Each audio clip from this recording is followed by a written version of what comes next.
Thaina mamangaida Chanpur Koba Kungang ama leirami. Kungang adudai seherda chatnaba lambi se umang ama lalaga chatlami. Numit nabu mayum changkradi kungang adugi mi kanamata umang ado lalaga chatnaramdi. Maramdi umang aduda tamna lai ama lesabi macha amagi sayon onduna ngahak laitana thoklam. Ngasi se kari laibak no khangdre. Gari ni haina apatpa gari ama hek engonda thau haina pisalle. Minute manga khudingi anaba amam thoklakani.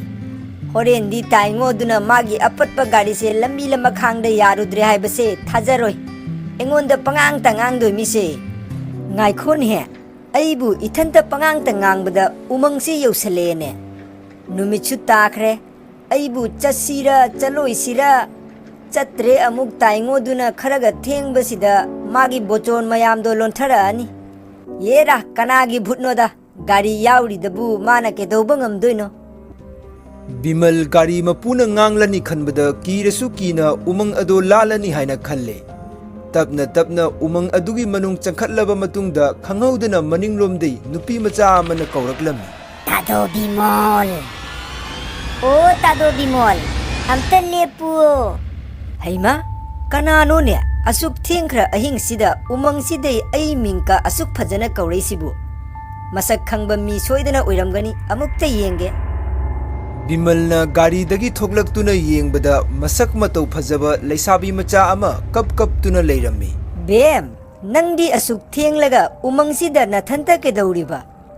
Tado ai thabak tagi halakpada khara thengdo khare. Gari phangdabaduda ithanta kijamandana kap tuna laglamini. Tado thengnabase yam phare. Aibu yum phawbata amukta thinbirammu tado.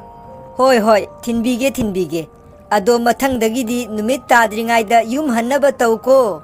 Nong phadok thengdokhiba yaurasu numit takhradi namanabigi mayumdra kaino hek leiru. Nathanta umang se landana chatkanu ko. Mafam se laitin yam kanba mafam ni. Hoi tado mathangdagi ithanta chatlaroi. Ngasi do yumdasu mi lehaudabaduda yum handa yade haina halaini. Bimal leisabi macha aduga gari kaduna mayum handagi taubada ngahak mamangda magi ming kaurakpado ningsanlami. Hey, ngaiko lepu. Aina nang masak khangdraga nangna aigi ming karam haina khanglino. Aseng ba hairu kanano nang marik chumna tau. Haima tado kaino aidi kibu kirurene. Tadogi ming aina khanglise tado hoi lekai Sangita nganthoibi resmi loi khangnei ye. Moina nongma laikai gi yambani haina engonda masak takliye. Adudai khangbani aisu. Ihe akoi Sangita hoigi mamanabi oire. Bem saunu ko hujik kanche matam phattabasida ai asum chingnadana hangbani. Fare chasilao. Bem no yumdubu kai waidano. Aisu kuire somda laktaba lambibu kausalene. Tado somda oiromda thaujallo. Asida chumtring chumna chatlaga phangganiye. Hey, somdabu yum tabrane. Kharani mamangdadi yum kai amata tadana ihang hangna lehaubanida. Tado akhoi yum mari mangata nauna tariniye. Tado handak marak lam khiroi aduna khangdrini. Hoine chumbudi chummi kuirene aisu somda laktaba. Fare kadomda haidoino oida haidoiro natraga jetta hairuro. Asum tauduna bimal leisabi macha aduna haiba matung inna gari do thauduna chatlami. Asumna chatpada surung amagi mamang yorakpada lambi do loikhre. Bem noi yumdubu kaino ne. Lambi su loikhre asidai atai mamangdadi chatpa yararoi. Sidadi surung se natana yum amatabu udene. Matang asida leisabi macha ado lepambadagi malangda paikhatki.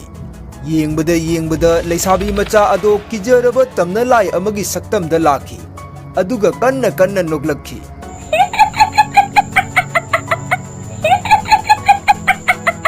Nang mukbangba nupasidi malayamda leiramoi.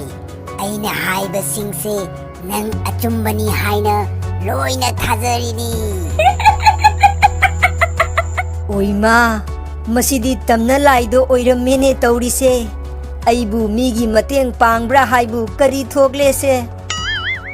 Hey Ishwar अइबु Tamanna lie असigi मखुत्तगी अमुक्ता कन्बियु ngahak matungda tamna lai aduna bimal gi gari adusu malang da thangat khre aduga surung adugi manung da namsan khre aduga tamna lai adusu surung adugi manung da chang khre bimal mataw adu ubada ngaktuna yenglammi Hare Hare अइबु कई तौदोइनो हुजिक तमना लाई असिना गाड़ी सु पुबीखरे अखोई ताइंगोना अइबु हाथ तारेने तौरिसे तमना लाई असिना गाड़ी सुरुंग मनुंग the पुसनखरे हाइरसु थाजरोई तौरिबा अइबु ताइंगोदा कई हाइदोइनो हुजिक बिमल तौफम खंगददना तप तपना मखोंगना गाड़ी मपु अदुगी मयुम तमना चलम्मे मपुगी मयुम यौरबा मतुंगदा बिमलना खलंबा अदुमक थोकले गाड़ी मपु सुरेंद्र बिमलना तमलिबा वारीदो खजिक फावबा थाजरमदे बिमलना लौसिंग तौदुना गाड़ी अदो थैदोख्रिनी अदुगा कारण तुरन ngang खंदुना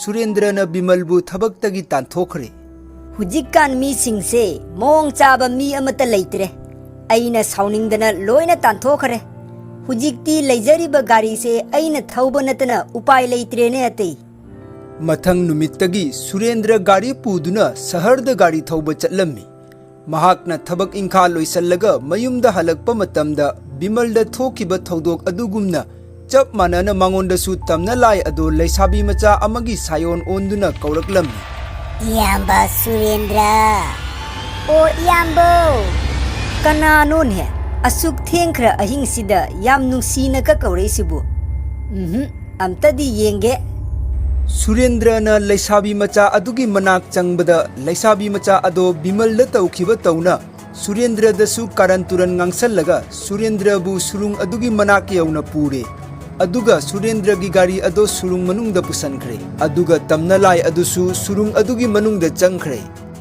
बिमल की वा थाजरुदब सुरेंद्र मकोक्ता मखुट हापतुना मयुमदा हलकलम्मी असुम तौदुना तमना लाई अदो नुमितनबु मयुम चंगखरबा उमंग अदुदा लाकपा मियोय खुदिंगमक्ता अदुमना तौरम्मी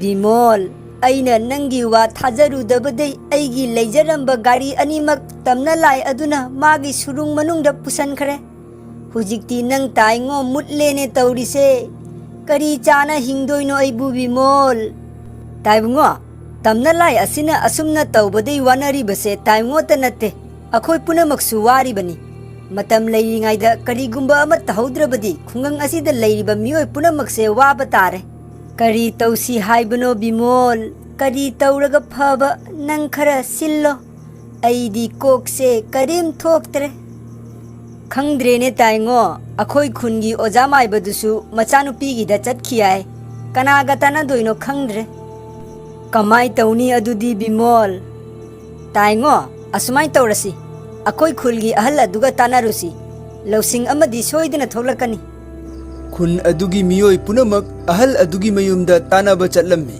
खुनगी मियोय सिंगदुना अहल अदुदा तमना लाई अदुगी वारीदो लोइना लीरे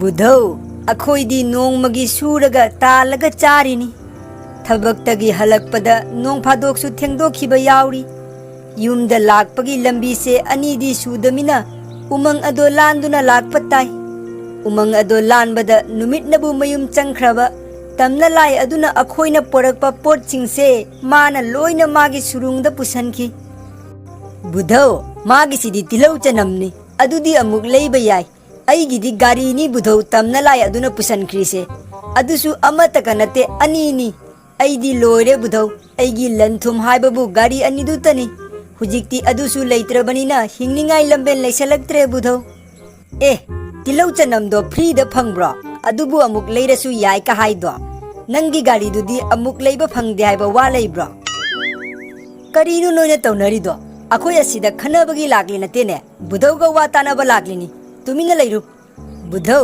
एंगोंदा पोसक अमा लै अदु उबदा तमना लाई अदो मतुंग मनाव कनामतदा येला रोइदमे अंगंबा नंग मिंग अंगंबा कौरी हैना पुनमक ngमगनी हैना खनगनु नंग हुजिक फावबा तमना लाई अदो उद्री थेंगनरगा खंगनी नकला का थक थक निक्तना हे हे ngai khoi bungo Nupa machasina hairise akhoisu amukti yengpham thokpani asinatana akhoi atopa lambensu leite angambana hairiba wado khungi ahal aduna yabadagi mayam punamaksu yare numitna mayum changkhraba matungda angamba gari amada mana hairiba posak ado puduna umang adugi magai tamna chatle khara chalaba matungda tamna lai ado leisabi amagi sayon onduna mangonda kaurakle Angamba O Angamba kai chalino mina hanaragpa matamsida nangna kadai chakhatlino Haima bem nang thengnabase yam phare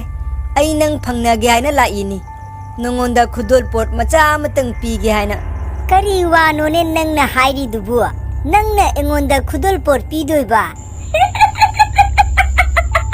Khungang asida bhap taba pukchel chawbase nang tangaire Ngasidi ay lambida chatpa midagi pot mundrasu yarani kadai karino yenge nangi potto Angambana gari dagi magi pot ado puthorakpada mana porakliba pot ado Mahadev ipa ibungogi murti oiramme murti adu dagi thoklakpa manganda leisabi macha ado masagi asengba saktamda laktuna tamna lai ado maisa aduna hakchang pumba maina chakhre Oi ma sire ay maina chakle mai se amta muthatlo Asum tawduna angambagi losingdagi tamna lai ado maina chaktuna sikhre Angambana khungangi miyoi sing ado kauraktuna masa masagi mangkhiba pochai sing ado surung adugi manungdagi laktokhalle numit adudagi khungang adugi miyoi sing ado yakai thingaiba aki tujungba leitana nungaina palammi